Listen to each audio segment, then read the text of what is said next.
Howdy, hi. It is Do Your Job Sports, MLB Rundown, picks and predictions for Friday, July 11th, 2025. We're looking at the best bets of the day. Let's get into the video. All right, so first things first, got to recap the previous day's results. Fantastic day in the MLB, 6-2 overall, bringing our season record to back over 500, 365, and 363. I'm going to recap the nonsense that took place in the MLB today, and then we'll get on to the 4 picks we got for tomorrow. Game number 1, we had 2 bets. It was the Cubs minus 120 on the money line. Also had the over of 9.5 runs. We win one, we lose one. We hit Cubs money line at minus 120. They win the game 8-1. 14 hits for the Cubs. Colin Rea pitched really well. 7 innings, only giving up 3 hits. He struck out 5. The Twins went back to their old ways of not being able to hit the baseball. So that's the main reason we did not hit the over of 9.5, as the Twins only had 4 hits the entire game, scoring 1 run. That 1 run came on a Cody Clemens solo shot in the bottom of the 5th. Shout out to Pete Crow Armstrong. 2 home runs on the day, 3 hits, 3 RBIs. You then had, I don't know, let's have a dinger. That was the only dinger. Everything else was just hits for the Chicago Cubs team. They are so good. And now with Seiya Suzuki back in the lineup healthy, they're going to be a nasty team. A really nasty team. Next game, technically still going on, but I would have to pull Jesus out of my bum hole for this to hit. We hit the over 9.5, assuming they can score 1 run in the final 5 innings, and we lose Angels plus 100 on the money line. The current score, Texas Rangers 9, the Angels 0. The Rangers have 5 hits. The Rangers have 11 hits. The Angels have 5 hits. The Rangers just be hitting it with dudes on base.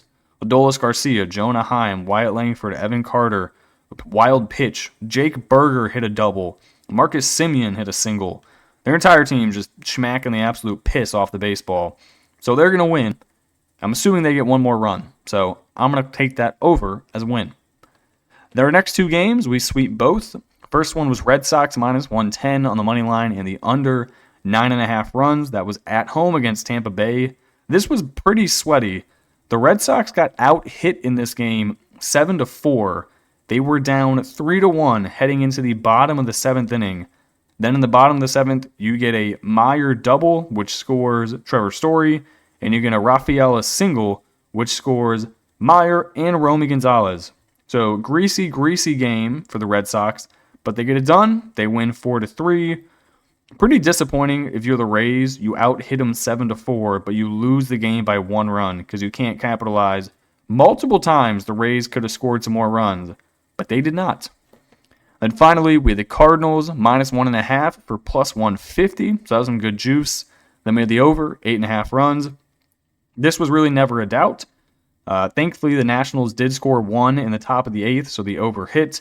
Final score, St. Louis 8, Washington 1. St. Louis out-hit them 10-4. This Nationals team just isn't good. I mean, if you let Miles Mikolas go 5 2/3 innings, only give up 2 hits and strike out 6 of you, you have serious problems. Cardinals got to Michael Soroka early.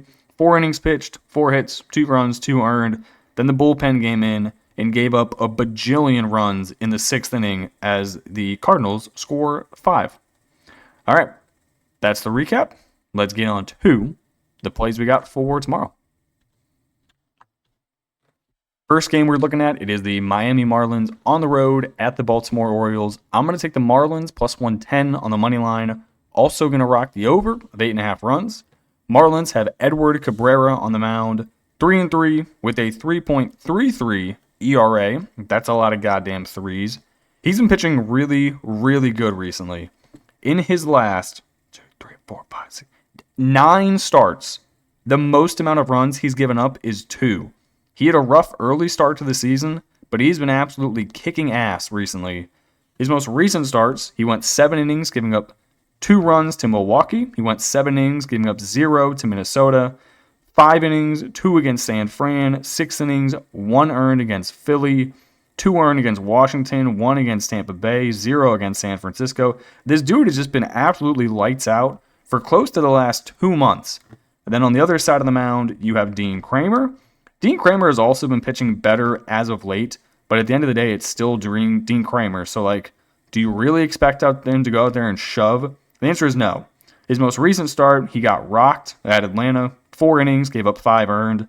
But prior to that, he went 7 against Tampa Bay, gave up 0. He went 5 against New York, gave up 1.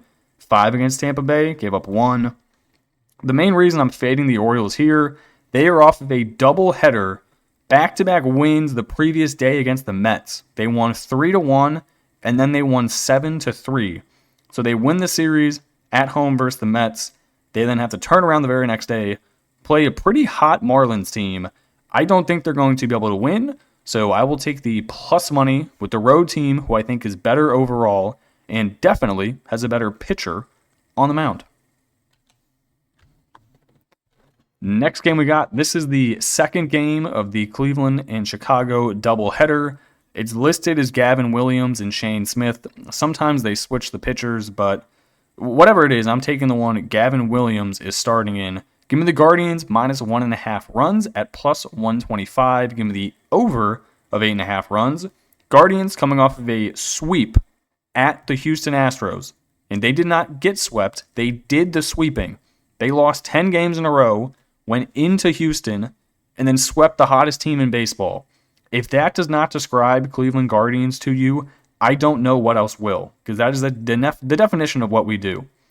Gavin Williams coming off of a really good start against Detroit. He went 6 innings, giving up 1 hit and 0 earned. Prior to that start, he kind of got rocked at the Cubs and then versus Toronto. But then before that, he was good, giving up 0, 2, 0, 3. He's not bad. He's going to give you about 5 to 6 innings, probably give up 1, maybe 2. And against a White Sox team that is awful, that's probably enough. They have Shane Smith listed. No one is listed. I don't know who he's going against pitching-wise. I really don't give a shit. Gavin Williams is good. The Guardians are currently hitting the ball better than they were a week and a half ago. I will take them on the run line at a pretty valuable minus 1.5 for plus 125. I think the Guardians are scoring 7 to 8 here very easily. Give me the Guards. Give me the over. Next game, I'm going to take the Cardinals minus 110 on the money line at home versus the Braves. This is a brutal travel spot for Atlanta. Atlanta, at the time of me making this video, it is 11 o'clock on the East Coast. It is 4-3 in the bottom of the 7th inning. They are at the Oakland Athletics. So then they have to finish that game, pack up all their shit, fly to St. Louis, and then play a game in a different time zone the next day. That does not sound enjoyable at all. And then you add on top of that the Cardinals, who are very good at home this season. At home, they are 28-18.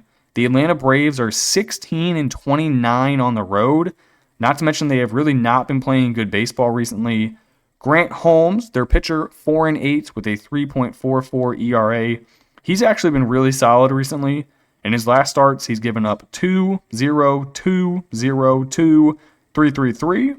Then on the other side, you got Matthew Liberatore. It is both of these pitchers' final starts until the All-Star break, so they should be good to go 5 or 6 innings each.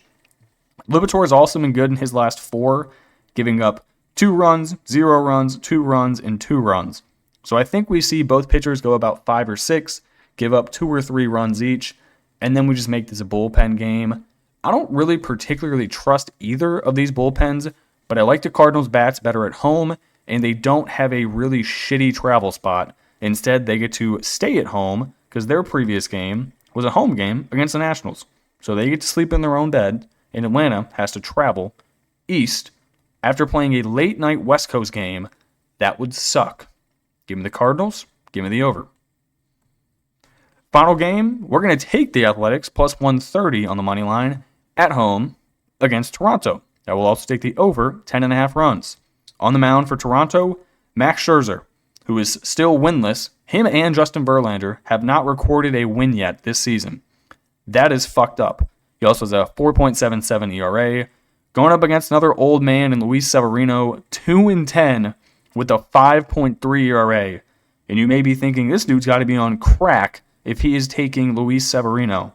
And my counterpoint would be, do you really want to take the Toronto Blue Jays with a Max Scherzer pitching and lay minus 160? My answer would be a hell to the no. Toronto, despite being 15 games over 500, they are one game below 500 on the road. Their most recent game ended their win streak where they lost to the Chicago White Sox. The Athletics, they are currently losing to the Braves. This is the deciding game in the series. They won game 1, 10-1. They lost game 2, 9-2. And they're now down 4-3 in the decider. Looking at lineups, obviously the Blue Jays do have the better core group of guys. Athletics are dealing with a few injuries, but at home, you still have solid bats. You have Rooker, Butler, Soderstrom. You have the goodwill version of Max Muncy. Yes, you have some absolute zero bombs in there, like Zach Gelof. Why are you still in the majors, buddy? I don't know.